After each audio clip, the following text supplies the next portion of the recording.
ev var. Kalktı evi. Evet.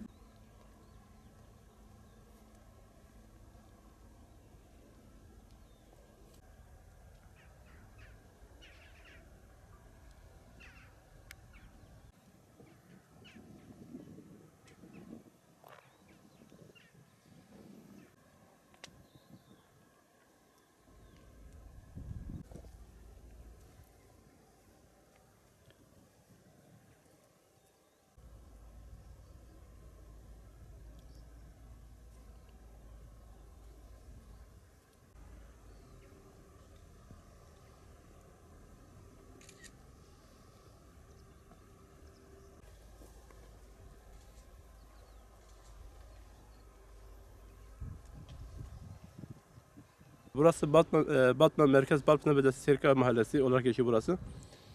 Geçtiğimiz günlerde çok kötü bir fırtına falan geldi. Saati 60 km, 70 km aşan bir fırtınaydı. Gece 1'de falan daha çok şiddetlendi. Falan biz geldik tarlamıza falan geldiğimizde bütün tarlamızlar falan uçmuştu. Biz önümüze gelecek kadar da engel olmaya çalıştık da yapamadık biz. Geçen sene bizim sera topluluğunda falan uçmuştu. Demirler falan beraber. Biz bu sene şey olarak biz bu kazıkları falan diktik. Gördüğünüz gibi bak hepsini halat falan çekmiştik ki en az demirleri falan kurtaralım diye. Tamam demirleri falan kurtarabildik ama yalnız hala gene demirleri falan kurtaramadık biz. Gördüğünüz gibi zaten seramız 2 dönüm. Çoğu falan gitti. Hatta şunun fazlası falan gitti. Toplam zararımız vallahi şöyle mesela bir şey. Nerede bakarsan 15 bin falan bulur. Mesela dökleri biz yamaya yaparak bu şekilde 15 bin falan bulur ve de aşağı falan o şekilde diyeyim. 2-3 gün önce fırtına geldi bizim köyümüzde. Yani yaklaşık 100 seranın üzerinde bu fırtınadan dolayı etkilendi. Çünkü bizde hemen hemen her sene böyle oluyor. Geçimimizi bununla sağlıyoruz. Bir de laylon da çok pahalıdır.